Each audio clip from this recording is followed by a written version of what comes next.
Welcome to the DFL Breakdown, presented by GrizLeeGear, with your hosts, Lucas Ford and Ricky Epperson. Hello everyone and welcome back to the DFL Breakdown, the #1 cartoon side character themed, league-specific, weekly fantasy football podcast in all 13 colonies. That's right. I'm your host, Lucas Ford, doing another solo episode for you here this week. Ricky couldn't make it due to previous obligations, and it's completely understandable. Today is November 28th, 2024. It's Thanksgiving across America today, so thanks so much for tuning in, and I hope you guys are gearing up for a good day with your families. We also got a ton of great football scheduled for Thanksgiving Day. As usual, it's become a Thanksgiving tradition, one that I enjoy very much. We got the Bears and Lions playing at 12:30. We got the Giants and Cowboys in the afternoon, and then the evening game is the Dolphins and the Packers. So a bunch of football, a bunch of great games to watch with the family here. Speaking of great games, we had a ton of lively ones this past week. A ton of shakeups in the standings in the DFL, some monster performances, and some disappointments in the middle of the standings here. So without too much further ado and too much further teasing, let's get right into this special Thanksgiving episode and get to our Game Breaker segment of the week. Let's do it. I'm coming! Here I come! Game Breaker.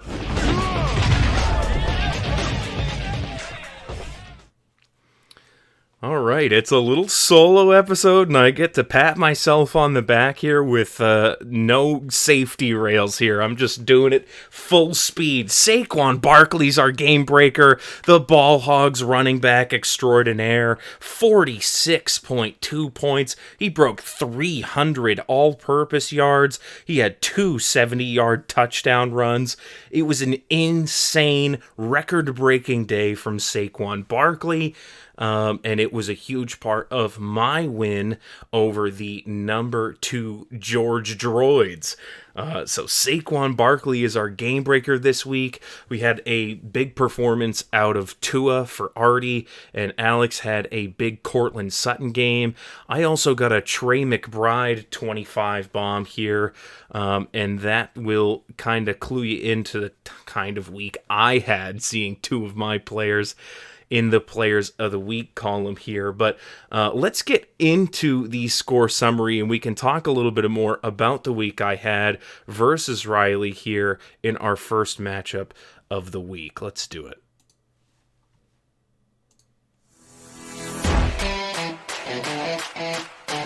Score summary.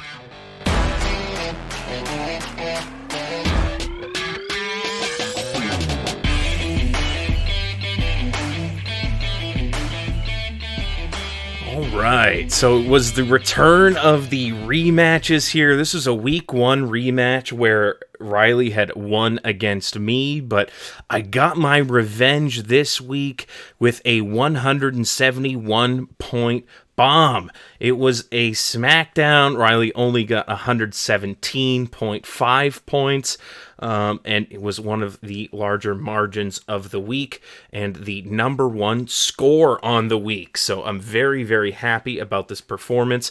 It was a must-win for me for a lot of reasons here, which we'll talk about once we get into the records and the standings. But let's talk a little bit about the matchup. I got 15 points out of Drake May, 15.5.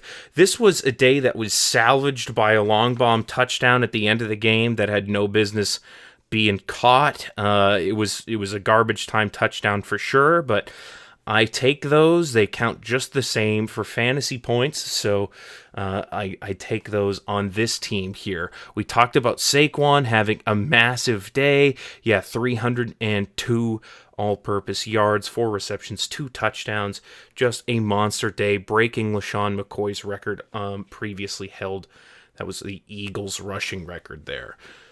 Devon Achane been very consistent since Tua has been back. 20.6 points. 2 touchdowns on the day, only a little over 50 yards, but when you hit pay dirt twice, that's something to be proud of. 6 receptions for Amon-Ra St. Brown for 62 yards. That was pretty great. Just kind of regular stuff from him. Not up to projections, but okay. Jerry Jeudy started the week off strong for me on Thursday, scored 14.5. In that win for Jameis Winston in the now dubbed Snow Globe game, where they got a ton of snow, and it was just an awesome game to watch. I mentioned Trey McBride, no touchdown, just 133 yards on 12 receptions. Looks like the second coming of Travis Kelce out there. Tank Dell with a 10-point performance, and Justin Tucker, the Chiefs defense, and Andrew Van Ginkel cleaning up for me at the bottom here. Only 3 points out of the Chiefs defense versus Carolina. I expected better out of them. Pretty surprising to see them only get 3 points. But other than that, not too much disappointment across the board. Pretty happy with the way everything went. Like I said, it was the number 1 score on the week, so can't complain there.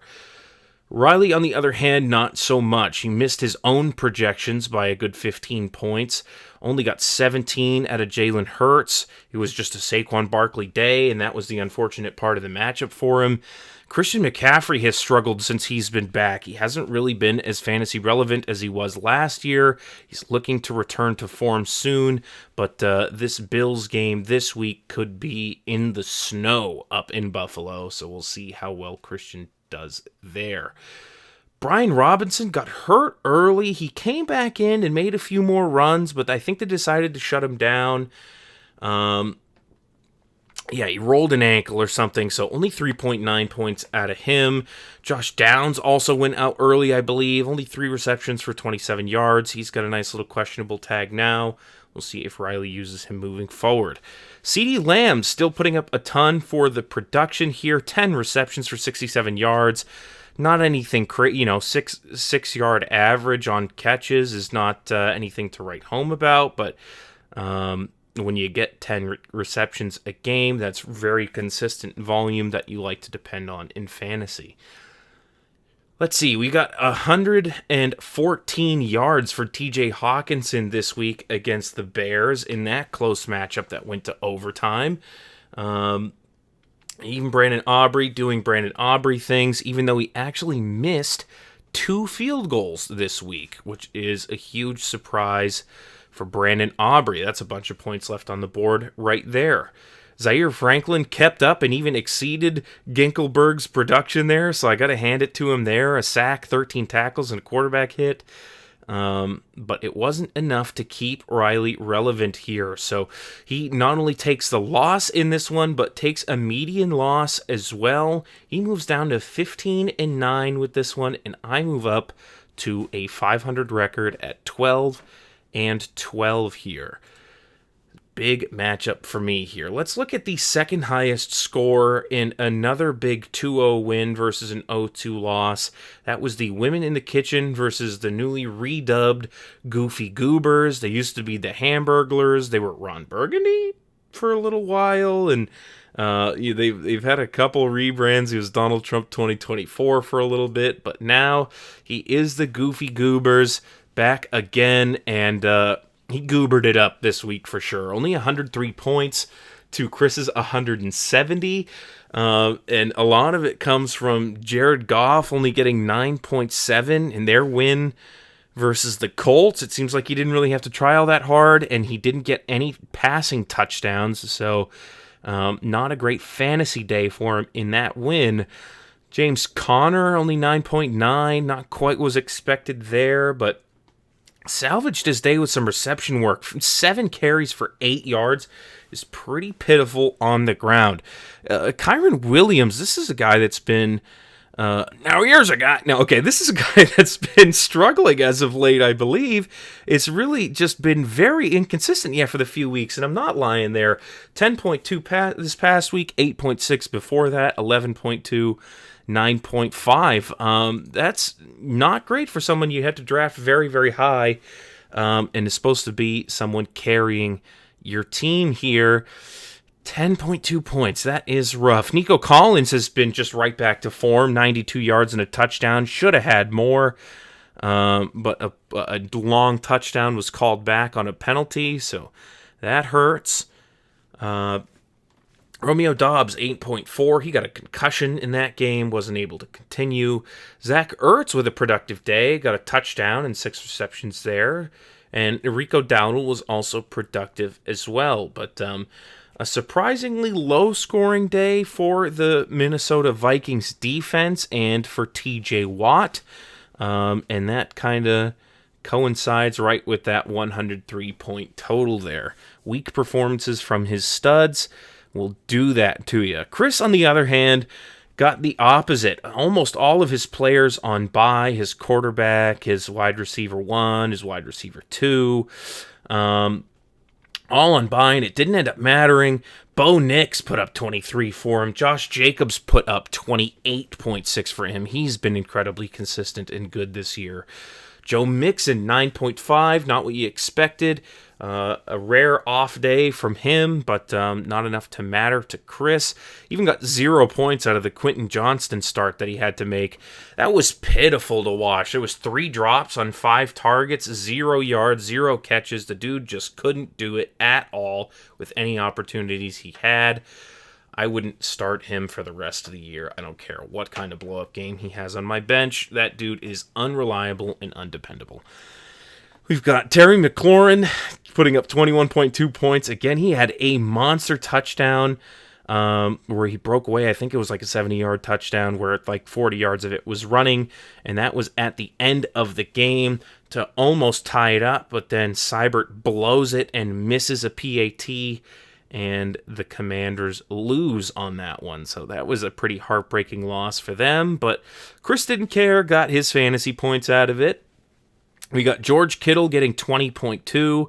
That's our tight end 1, I believe.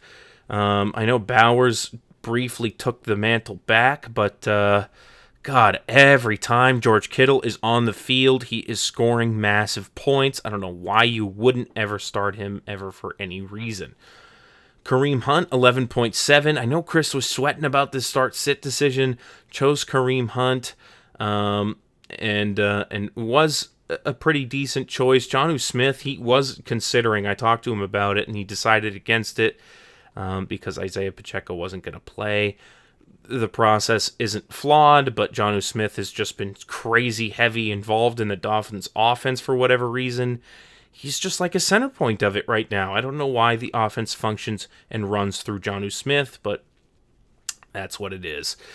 He had his kicker put up 17. That's pretty good there. You love to see that. And he picked up Danielle Hunter, threw him in, and got 31.5 points. I believe he picked him up this week, if I'm not mistaken.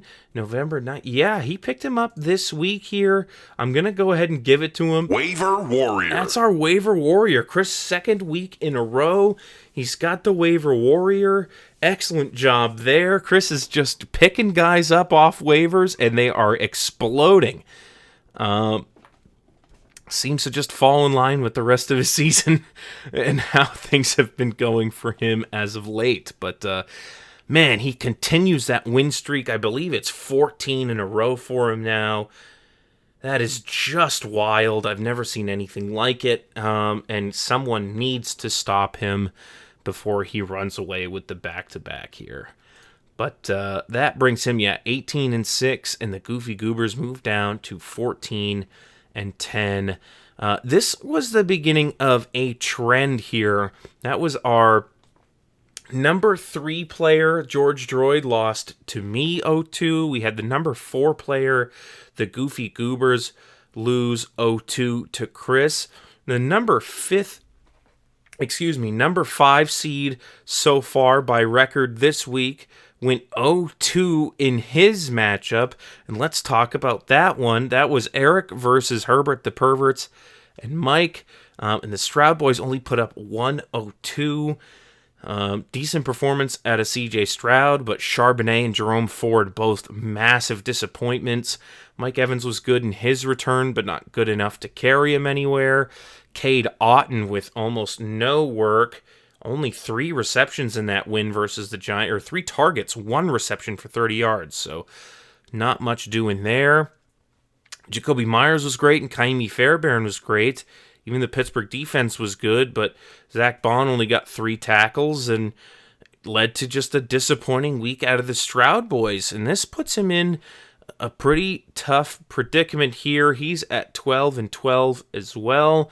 And the Perverts move up to 6-18 now. Finally getting another win. No median win for them, but enough to beat the Stroud boys on a week. W-E-A-K,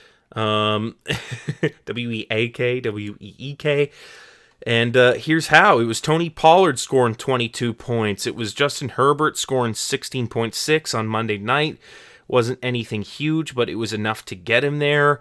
Freiermuth, his backup tight end, comes in, gets 4 receptions for 59 yards. More than projected. You love to see that. And his kicker got 13 points for him as well here. Justin Jefferson was a disappointment, but, like I said, even though it wasn't a median win, did manage to get there on the back of his kicker, his tight end, and his running back one. So good win for Mike. Finally moves out of the 5-win column here. He's steadily climbing, and I believe now the worst record in the league is a tie. So congrats, Mike, to not being the sole owner of 12th place, though you are still sitting there due to points scored. But good week for you here at least. Move to 6-18. Play a little bit of spoiler. Love to see it. And like I said, this was an 0-2 loss for the number 5 seed. And the number 6 seed was the Toaster Baths coming into this week, who also took an 0-2 loss, scoring only 91 points versus the 143 for Dylan. Dylan got great performances out of his Bucks, just about what Baker Mayfield was projected. Rachaad White got a little more than projected. J.K. Dobbins got injured in this game, and it looks like he's going to miss some time, so that is a big loss for the Fuck the Chiefs team, Dylan's team. That's definitely going to hurt. He's got DK Metcalf, who only scored 10, but again, it was enough to get him there. Jalen Waddle had a big day, 28.4 points. He got 8 receptions for 144 yards and a touchdown. Huge for the Dolphins to have him involved. Devon Vele, man, I was not thinking that this was going to be a good start for him, and he scored 14 points, and it wasn't a touchdown. It was just all volume and good football. 6 receptions for 80 yards.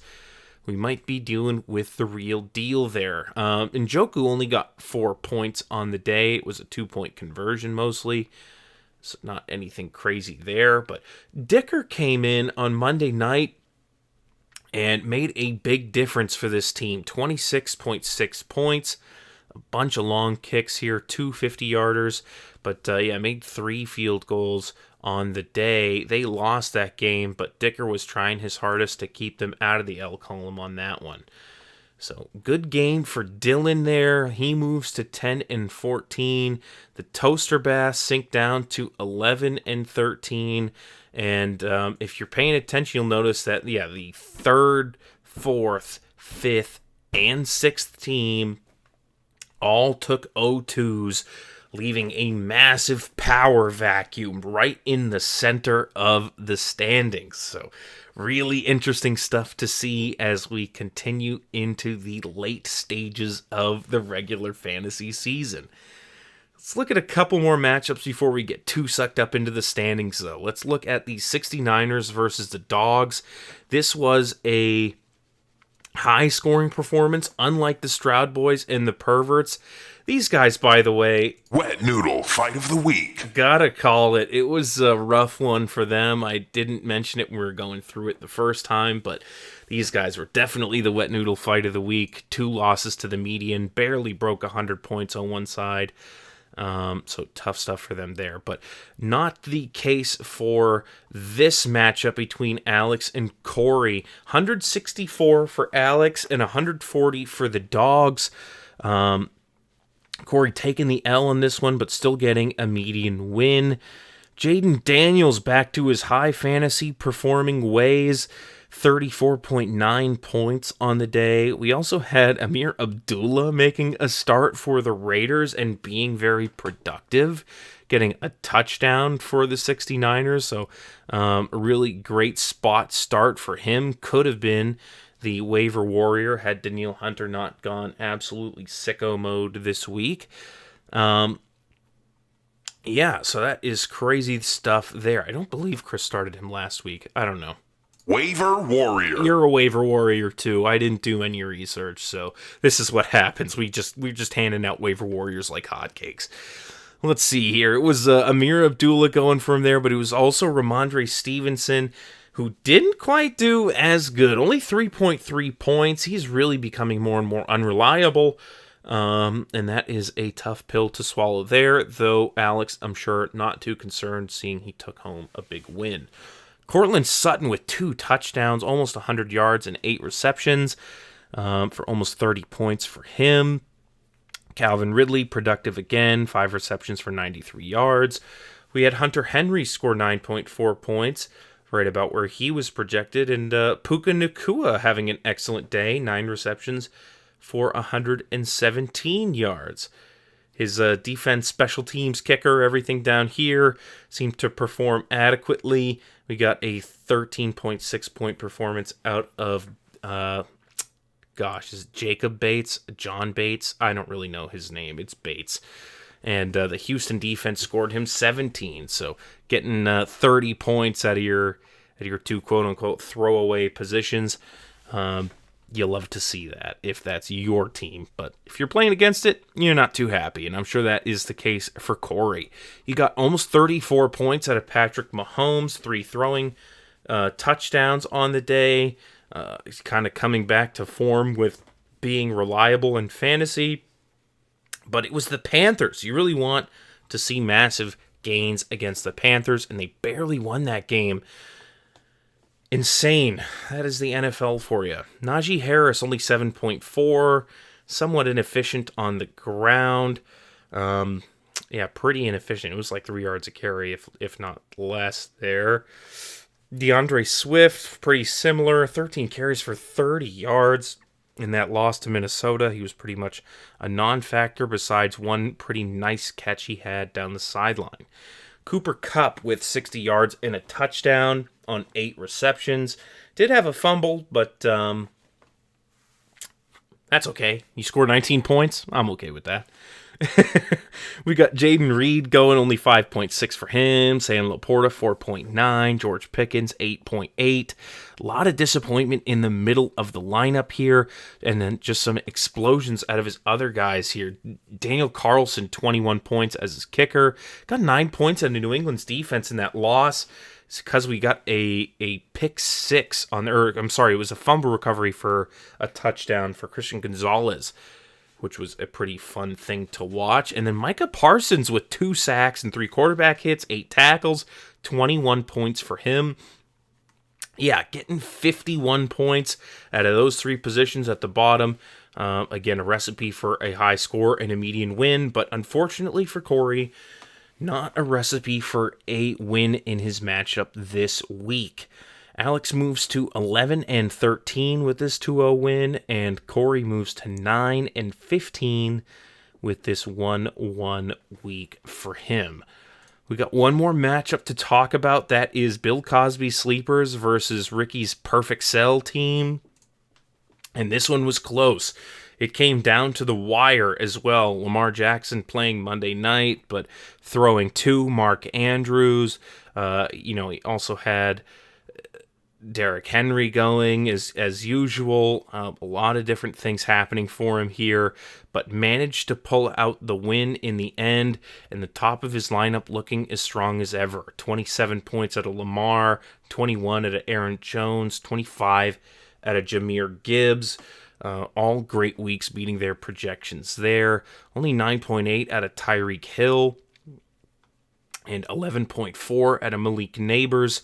So that's a little bit rough. Brock Bowers not putting up to the standard we've come to hold him at. 7.8 points for him and only 14 points for Derrick Henry. But the real disappointment comes from Seibert, missing two extra points and costing the Commanders that game. And then the San Francisco defense just getting blown out by the Packers. -2 points for Ricky there. It didn't end up mattering in the end. He did have enough to take home the win and the median win. Just enough, though, which is crazy there. But does take home the 2-0 win. We had that 36.48 performance at a Tua for Artie and Bill Cosby's sleepers, which was a big part of him being close in this one, but massive letdown from his running backs. 2.5 points out of both of them. -2 yards for... Wow, I'm so sorry. Javonte Williams. So many J. Williams in the league. Javonte Williams, -2 yards. We all had more rushing yards in the NFL than Javonte Williams this past week. Pretty rough stuff for your running back in fantasy there. Only 6 points out of Elijah Moore. He did get 23 out of A.J. Brown, but mostly a lot of disappointment everywhere else. The Eagles defense scoring him 14 and Mark Andrews scoring him almost 16 was good, but not quite enough to catch up to Ricky. Lost by 6 points. Man, that is tough, but you do at least take a median win home here. He moves to 6-18 with that 1-1, and Ricky moves to 20-4. I believe he has clinched the bye. After this week here, no one can catch him but Chris. So, good job, Ricky. You've taken one of the 2 top spots, if not the top spot, on the season. We'll see if that equals success for you in the playoffs. But regardless, we're not going to see you week 1 of them. You have locked up that week of rest here. We got a couple more moves in the standings, which we will get to here, but I just wanted to quickly address our little roster efficiency first, which I love to look at. Chris could have scored the highest points on the week, but a little bit of roster mismanagement puts him at number 2 instead of number 1. I'm sure he's not at home beating himself up about it today. I did get the highest. I could have got a little bit more, but I'm happy about that. Alex with a very efficient lineup this week, and that was pretty great there. Lehman with some pretty big disappointment. Could have gotten all the way up to the median with his best lineup, but just continually blowing it. Only 71% efficiency on that. The worst on the week by a good amount. Okay, enough teasing. Let's look at these standings here. We've definitely had a ton of movement right in the center here, which is huge coming right into playoff weeks because the middle is basically wide open. Ricky in first, like we said, clinched that bye. He's got nothing to worry about for the rest of the season, but still going to try to improve his position and his record and keep Chris waiting in the wings at the 2 seed. Chris is sitting there right now at 18-6 with the most points scored in the league by about 200 points versus most anyone else, if not 300 to 400. Ricky's right about there with him, but a tear, 16 win streak, even bigger than the 14 that I thought it was. Insane. He just keeps winning, keeps putting up massive numbers. When does it end? How is his roster this consistent? This never happens in fantasy ever. Like, the dude is just scoring, like, relentless. Like, all his players score massive points every week, and they can't be stopped. Wild stuff there. We've got a little bit of slide from George Droid. He's at 15-9. He's in 3rd place. Lost the last 2 weeks, 0-2. Looking to find his stride again as we get into the postseason. He still wants to try to secure a bye for himself. The Goofy Goobers at 14-10, starting to look a little more reachable comparatively to the rest of the guys above him, because it looks like myself and Eric are only 1 game back. We're both at 12 and 12. I have moved up 2 spots into 5th place from 7th place last week. In that power vacuum I mentioned, there's been a lot of room to move, and I've finally climbed my way out of the depths of the standings and back into playoff position. I'm hoping to stay here for the remainder of the season in the last 2 weeks. Either stay here or move up. That would be great. We have Eric in 6th place, moving down 1 spot from 5th. He's also at 12 and 12, like I mentioned, but 173 points behind in points scored. So he is just holding on by record here. Alex and Lehman are both right behind us here. They're at 11 and 13, only half a game back. So it really is still anyone's game in here, in between 5 and 9, really 5 and 8. It's all right close together, and it's going to come down to these last 2 weeks. So Alex at 11 and 13 also scored a ton of points here. If it ends up being a tie, he is favored to get the nod to go into the playoffs. So you don't want to be tied with Alex at the end of the season if you're Eric or Lehman. Like Lehman is now, he is tied with him, but yeah, down 300 points in points scored. You'd have to have some massive weeks, and Alex would really have to start blowing it for Lehman to catch up in points scored there. So he needs some wins, and he needs them fast to be able to catch up. He moved down 2 spots with the losses this week. Dylan is in 9th. He moved up from 10th. He's now 10 and 14 and looking to jockey his way in. Definitely hasn't been eliminated yet. He's only 1 game back from 5th place, from 9th place. Talk about how crazy that sounds. Could vault his way up 4 spots if the matchups go correctly this week. Let's see here. Even though he doesn't ever beat me on points, so at least 3 spots, but not 4 there. Pedantics here. Okay, we've got the Dogs moving down 1 spot. They're in 10th place. They're at 9 and 15. And then finally, we've got Bill Cosby Sleepers and Herbert the Pervert down at the bottom with a tied record at 6 and 18. Artie in 11th, and Mike in 12th. If you'll notice, I have every team in the screenshot this week.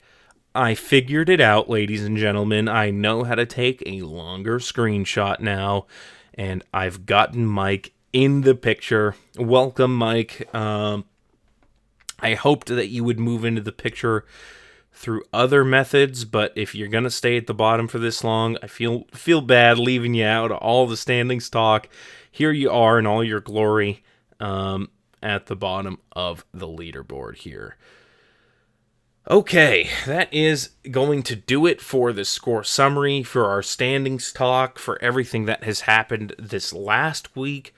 Let's talk about what happened leading up to this week with our waiver moves, and we can then talk about what's going to happen for this Thanksgiving Day football and everything happening for the rest of Week 13. But first, let's get down to the wire.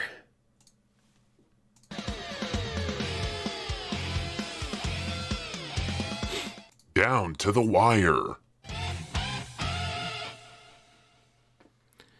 All right, we didn't have a ton of high-profile moves being made. We got a couple waiver claims that went through for Nick Westbrook at Keeney. There was a Gus Edwards claim for Lehman after that J.K. Dobbins injury. He's looking to get more volume.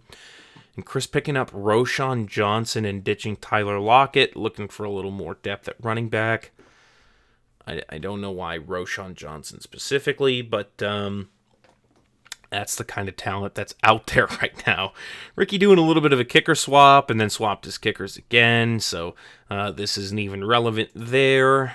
We can corroborate that claim by looking here. Yeah, he changed him out for Nick Folk, then changed Nick Folk out for Will Lutz. He's indecisive with the kickers so far. We had Jonathan Brooks get dropped again. God, what a waste that guy has been this season. I don't think he's not good or anything like that, but just no opportunity. Took quite a long time to come back from the injury. like a lot of people kind of said was going to happen. But with Chuba Hubbard being as good as he's been, there's kind of no need, no rush to push Jonathan Brooks, so they're not pushing him, and he's just kind of become irrelevant in fantasy so far. What else? Romeo Dobbs with a concussion getting dropped.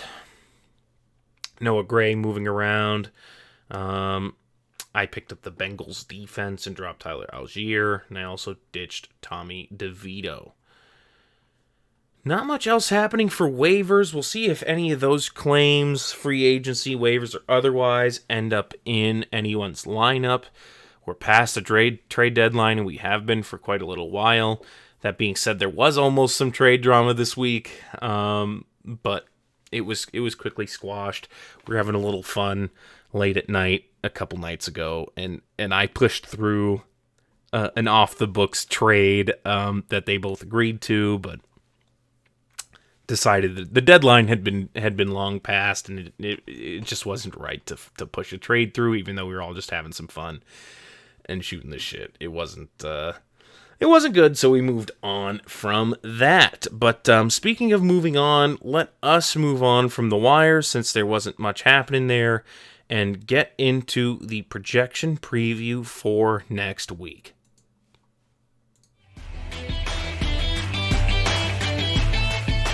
Projection preview.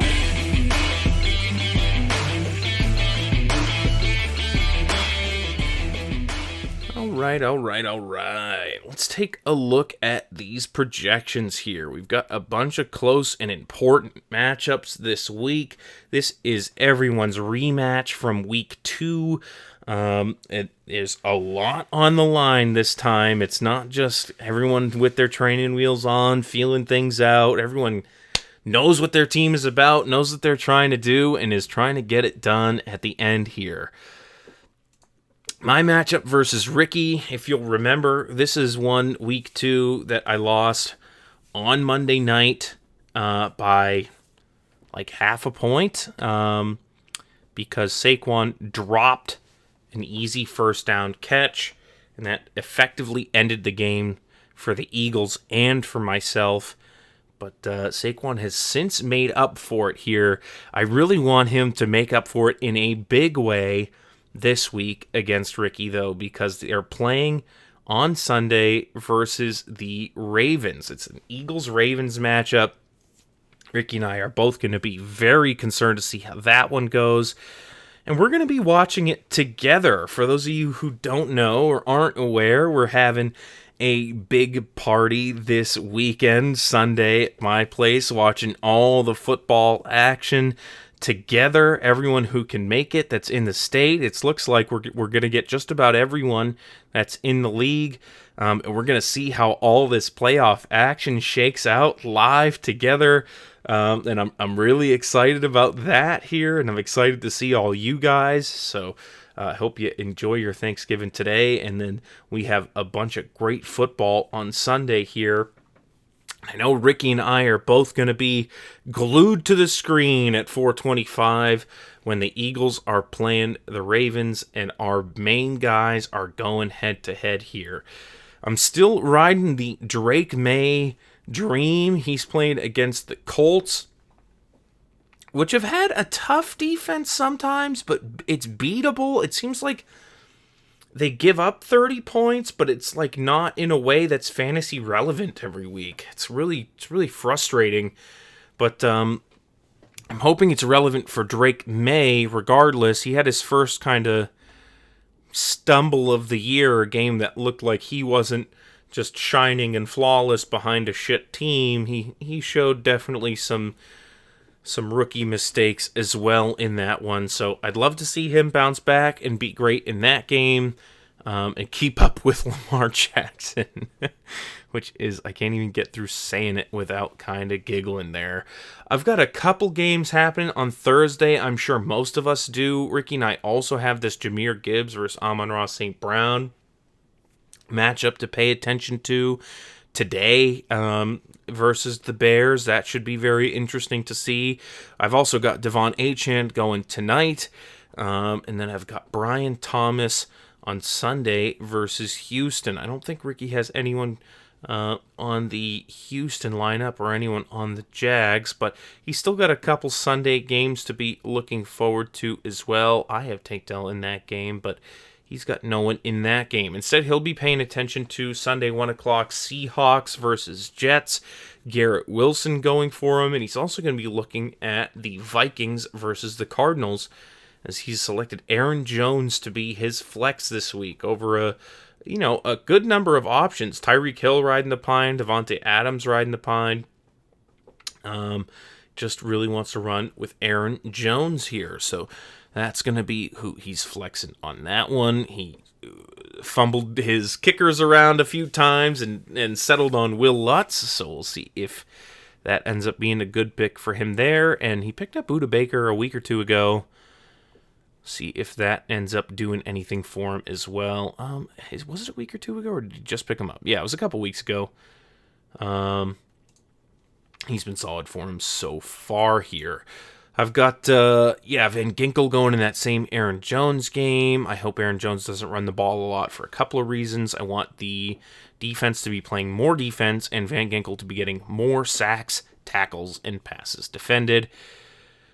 Got the Black Friday game, the Chiefs versus the Raiders. Haven't mentioned that so far yet, but that is happening. And I got the Chiefs defense. The Raiders have been dysfunctional, so I'm hoping that is a slam dunk defense for me. Ricky's just queuing up the Colts defense, trying to double down, hoping that Drake May falters and that the Colts profit from that. Could be a good strategy for him, but could go horribly wrong when Drake May torches them and they score no points. Ricky has privately told me to drop Justin Tucker because he's not worth anything anymore a few times. I'm holding out hope.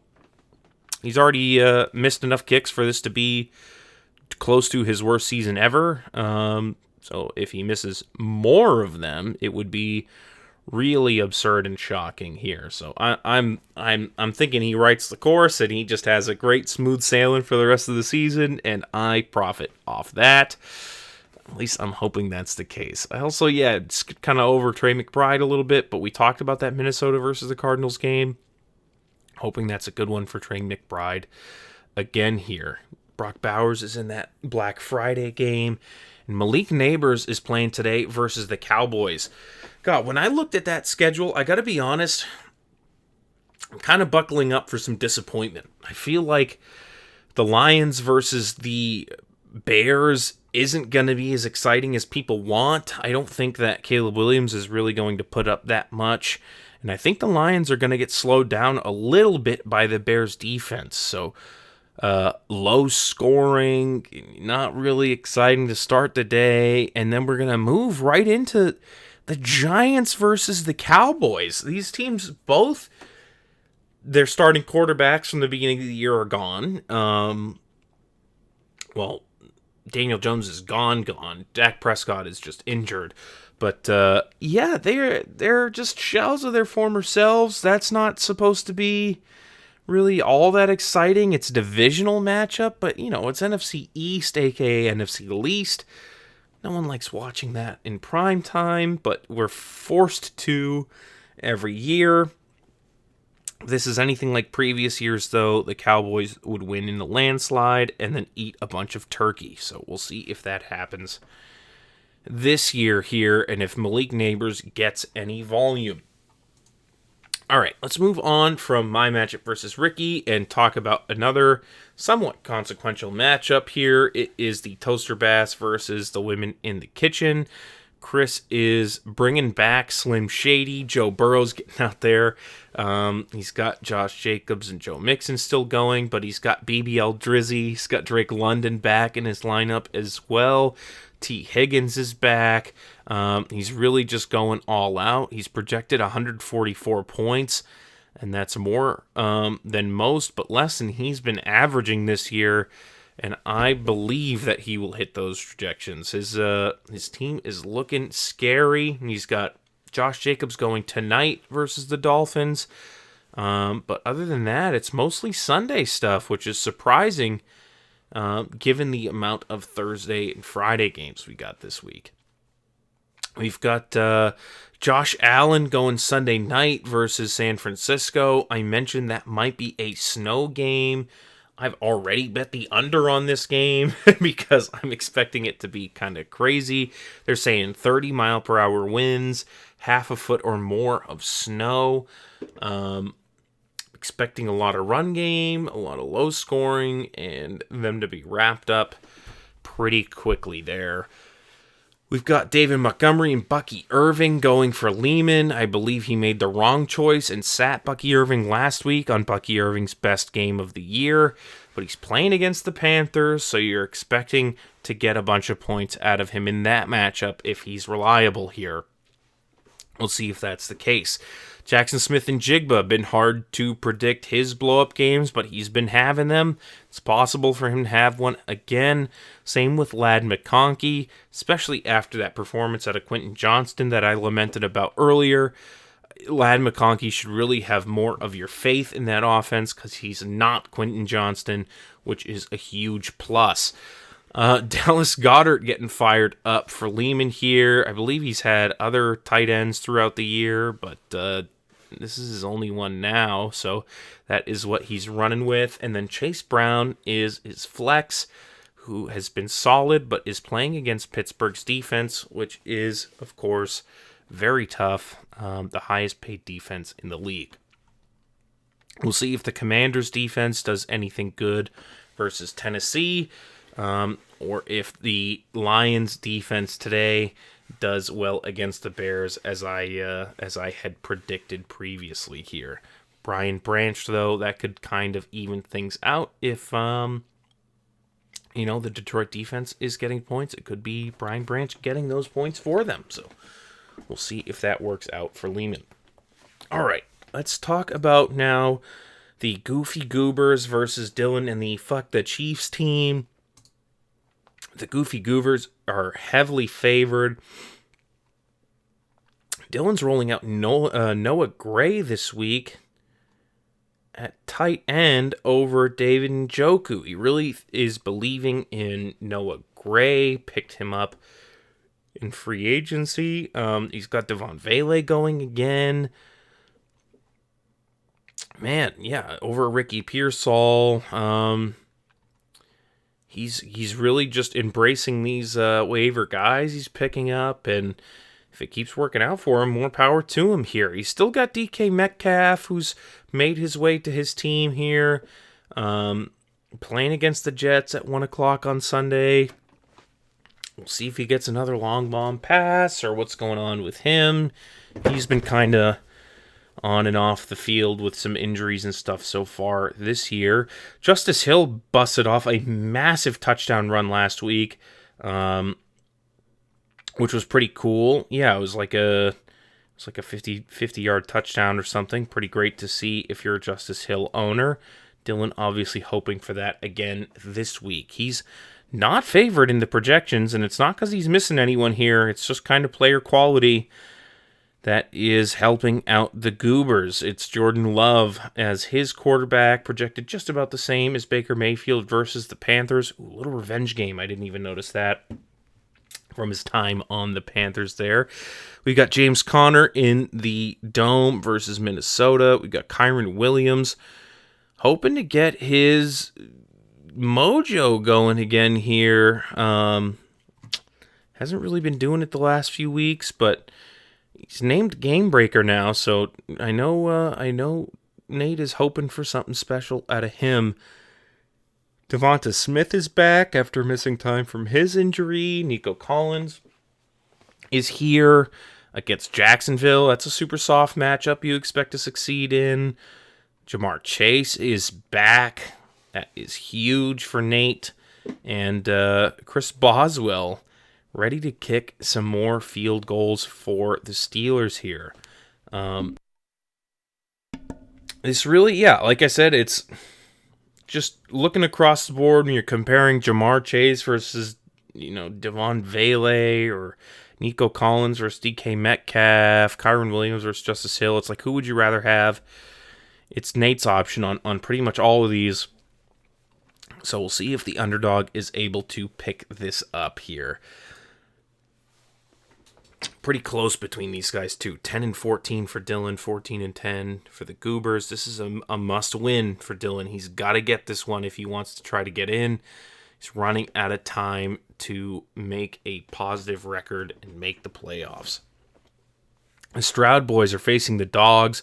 Neither of these guys are projected for a very high amount of points. They're beatable, both of them. Only 118 points projected here. It's going to come down to whether or not Breece Hall even actually plays versus Seattle. He picked up a questionable tag. That is something to monitor. That Black Friday game, Patrick Mahomes, if he can keep up the hot streak, or if they just beat the Raiders on the ground. I think this is the first game Isaiah Pacheco will be back. We'll see what happens with that here. We've got Jaden in a few hours today. We've got Jaden Reed playing tonight for Corey as well. We've even got Sam Laporta playing in a few hours.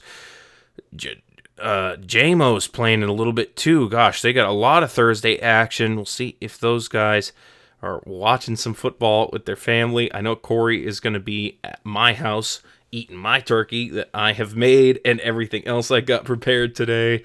So I'm going to force him to watch football whether he likes it or not. But he'll like it. We always watch football and talk shit when we get the chance. So I'm excited to do that with him here. But in any case, it's, on one hand, it's tough, right? You want two things, right? These are two of my close friends. One is my friend, one is my brother. I want them both to lose so bad.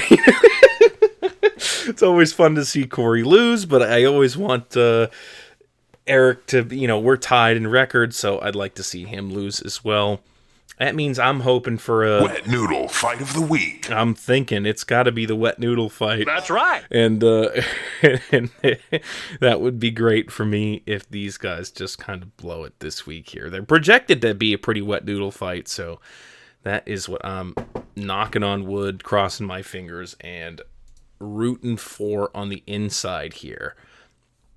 Okay, we got two more matchups. It's the AZ 69ers versus Herbert the Pervert. We've got Jaden Daniels going Sunday versus Tennessee. He doesn't have any other parts of that game, but he does have a lot of Sunday at 1 here.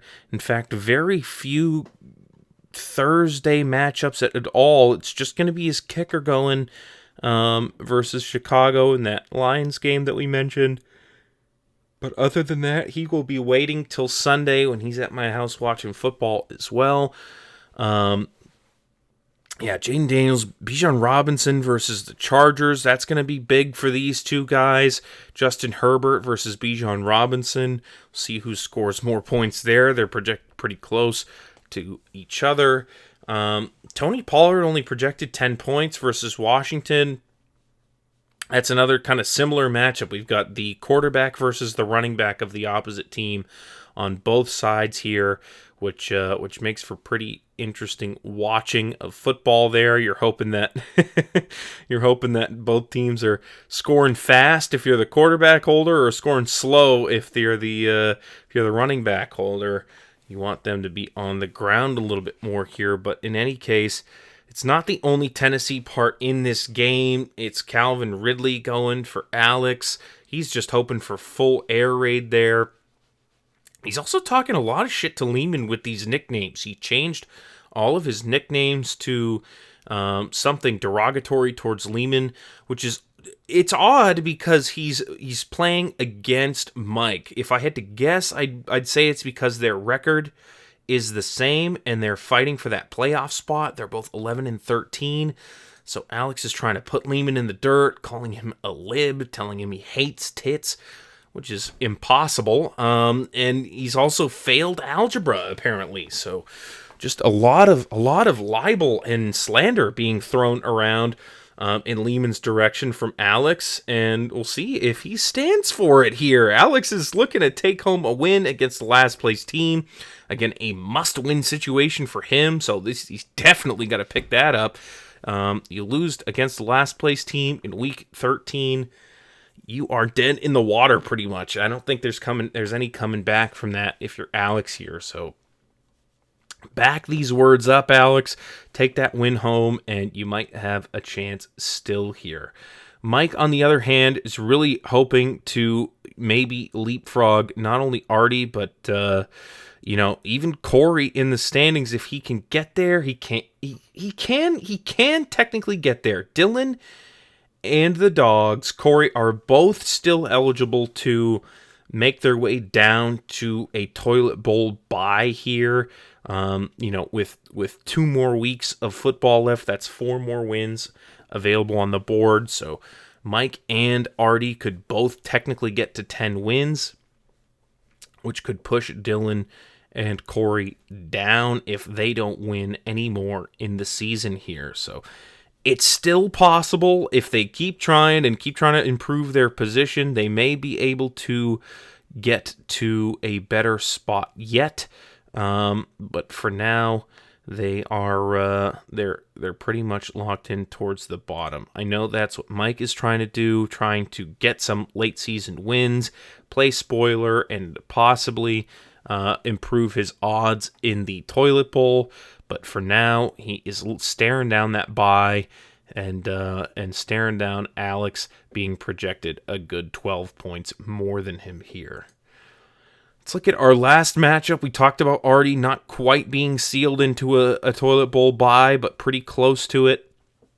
He's playing against the number 3 team. He's not favored in this one. The George Droid team is favored by about 19 points, which is a rough gap to overcome right from the start here. We got DJ Moore going for George Droid, who found his way off of the bench finally here. We got Alvin Kamara coming back from bye. CeeDee Lamb also playing today. That 4:30 game that I mentioned against the Giants. Got Jalen Hurts in that big Eagles-Ravens game. That's a huge game. That'll be a decider for a lot of things, both fantasy and real-life football. The NFL is dying to see a quality game between those two teams. I really am excited for it as well here. Artie's looking for bounce-back game out of Jonathan Taylor. He's looking for good work out of Chuba Hubbard. Adam Thielen is back, and he's got 2 Panthers going. Gosh, a last-place team starting Panthers. Where have I seen this duo before? That seems like something that happens. It has to be something that happens frequently in fantasy football, because you don't normally want to be starting Carolina Panthers. But Artie back to his double tight end ways here, sticking with Travis Kelce and Mark Andrews all year. At the draft mentioned he was just going to trade one of them, and he never ended up doing that. Just starts them both over the likes of Madison, Williams, Shepard, Elijah Moore. I don't necessarily blame him here. So that's a big matchup for them to watch. Like I already mentioned, that Baltimore Eagles matchup, but are also going to be paying attention today while they're with their families, and then again for that Black Friday game. We'll see if Taylor Swift is at that Black Friday game, or if she's busy for that one, because you just have to point at the screen and go, "Oh, it's Taylor Swift!" every time you see her. That's them's the rules. That's how the NFL works in 2024. Look, I don't make them up. I just follow them, so you're going to have to as well. We got the Denver defense going Monday against Cleveland. We'll see if Jameis is able to continue this hot streak that he's on, or if the Denver defense can finally shut them down. Denver defense makes me nervous for a few reasons. They're just very, very good, and they seem to shut down a lot of wide receivers. So we'll see if they're able to do that versus Cleveland and make them rely solely on Nick Chubb or something like that here. All right, that's going to do it. That is George Droid versus the Sleepers. We've talked about them and the rest of the matchups as well. We'll talk about them a lot during the week, I'm sure. And then for everyone who's coming on Sunday, going to have all sorts of snacks and booze. Can't wait to see everybody. Can't wait to watch some football. It's going to be a blast here. But before I finish signing off for the week, I did want to say thank you. Thank you, everybody, for the continued support. It's Thanksgiving, and I wouldn't be able to finish a Thanksgiving episode without saying my sincere thanks to everybody who continues to listen inside the league or otherwise.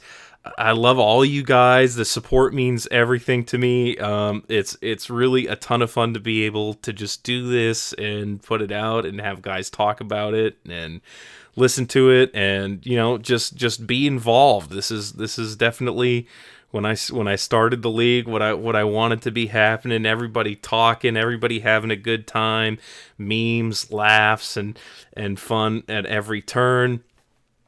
I look forward to every episode of this, and I look forward to every game day and talking to you guys here. So thank you again. Happy Thanksgiving. Enjoy it with your family. Enjoy some great football. I hope it's exciting tonight, and I hope we have a great time. And I'll see you guys all on Sunday. Love ya. Later. Thank you for listening to the DFL Breakdown. Tune in next week for more.